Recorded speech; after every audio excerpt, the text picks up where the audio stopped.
Coucou les amis, aujourd'hui premier épisode de Le Chef c'est vous. Je ne sais pas si vous vous en rappelez, ça fait peut-être quelques moments que je ne vous en ai plus parlé en story sur Instagram. D'ailleurs si vous ne me suivez pas toujours, voici mon Instagram juste ici. Mais donc, bref, aujourd'hui nous allons réaliser votre gâteau, le gâteau de Le Chef c'est vous. Vous avez donc choisi un gâteau pistache framboise avec quelques suppléments tels qu'un biscuit cuillère, un insert, du praliné. Bref, vous allez voir, nous avons remis tout au clair avec tout ce que vous nous avez demandé.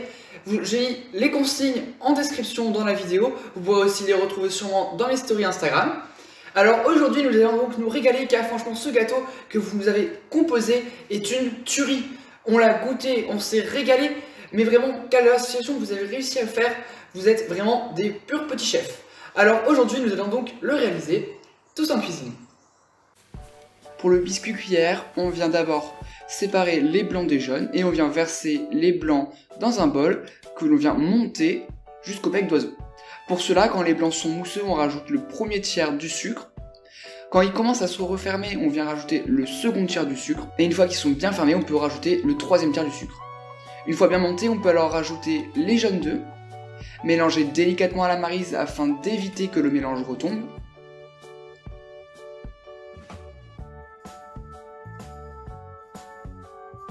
Avant de rajouter la farine qu'on aura tamisée préalablement, toujours à l'aide d'une maryse. Regardez bien le geste que je réalise, vous allez voir, c'est un geste qui minimise la perte donc, de nos petites bulles qui vont aérer le biscuit.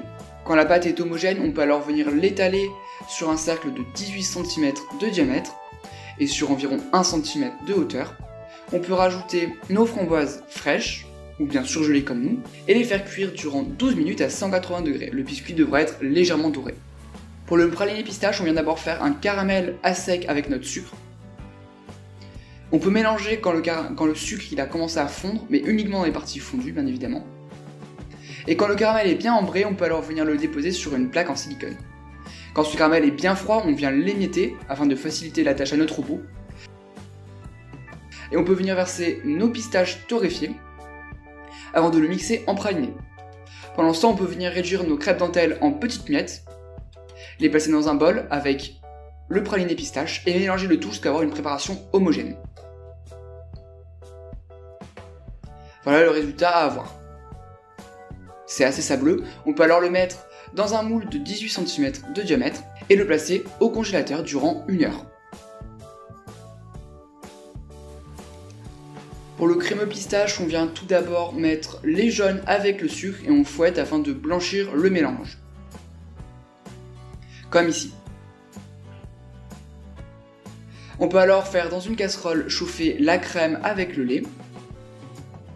On n'oublie pas de rajouter la purée de pistache. On mélange le tout pour homogénéiser la préparation avant de porter à ébullition. Dès que c'est le cas, on retire du feu et on va verser cette préparation dans notre mélange de jaune blanchi. On fouette un petit peu, idéalement pour homogénéiser la préparation, avant de remettre la préparation dans la casserole et de faire chauffer le tout à feu moyen fort jusqu'à ce que la crème épaississe. Dès que la cuisson est à la nappe, c'est-à-dire qu'on peut tracer un trait sans que ça dégouline sur notre maryse, on peut sortir la préparation du feu, rajouter la gélatine et mélanger le tout afin d'homogénéiser la préparation et de laisser refroidir. Dès que la préparation est froide, on peut la verser sur notre croustillant pistache et on peut replacer le tout au congélateur durant minimum 2 heures. Pour la mousse framboise, on vient tout d'abord sur un bain-marie faire monter les blancs d'œufs avec le sucre et l'eau jusqu'à avoir un beau bec d'oiseau. On vient réaliser en fait une meringue. Petit à petit, le mélange va blanchir.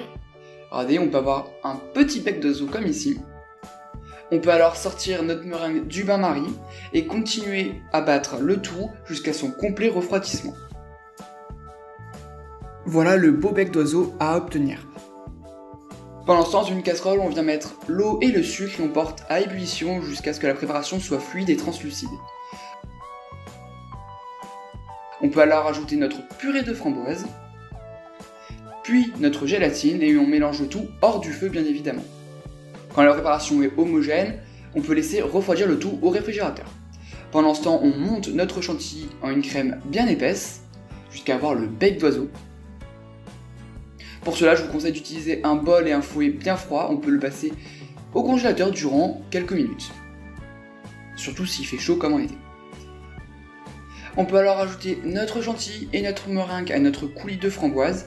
Pour cela, on les rajoute en 3 fois et en mélangeant délicatement à l'aide d'une maryse. Regardez bien le geste que je réalise ici. Je plante la maryse au fond du cul de poule et je remonte délicatement vers les bords. Je répète l'opération jusqu'à avoir une préparation bien homogène. Cela évitera de perdre trop de bulles et que la mousse soit trop dense. On vient déposer environ un tiers de notre mousse dans notre moule à entremets. On rajoute notre biscuit cuillère aux framboises.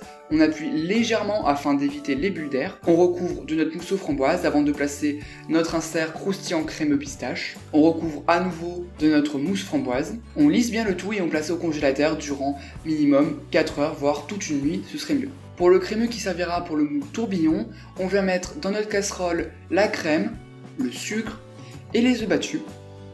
Et on vient faire une crème anglaise, c'est-à-dire qu'on va porter le mélange à 83-84 degrés jusqu'à ce que ça nappe à la cuillère. Vous allez voir, ça va s'épaissir petit à petit comme ici. On peut alors ajouter le beurre, mélanger de nouveau le tout hors du feu.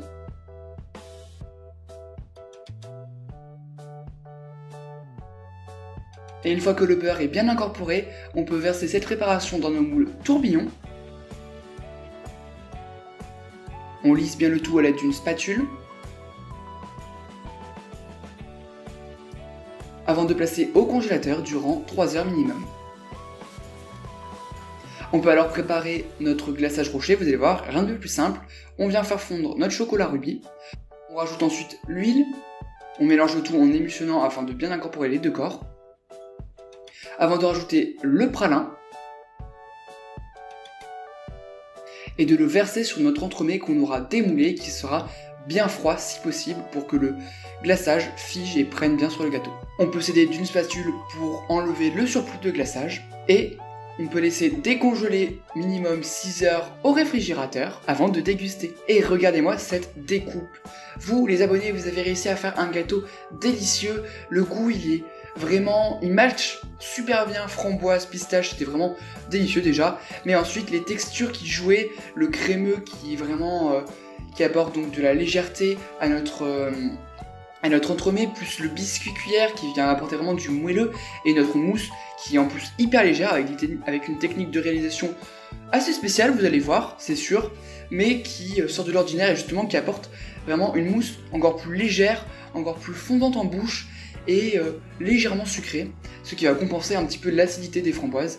Bref, c'est vraiment délicieux. J'ai bien aimé aussi le visuel avec ce tourbillon qui est posé dessus, entouré de framboises. Moi franchement j'ai bien aimé. La découpe est en plus super jolie, j'ai adoré. Bref, je vous conseille de refaire votre propre gâteau.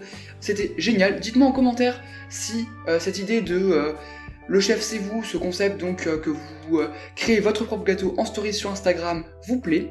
Vous pouvez me dire ça en commentaire bien évidemment, et si le gâteau vous plaît aussi. Et puis alors n'hésite pas à t'abonner à mon compte Instagram, liker la vidéo et à t'abonner à ma chaîne YouTube en activant la petite cloche pour ne rien rater des prochaines vidéos. Et moi je te dis à bientôt.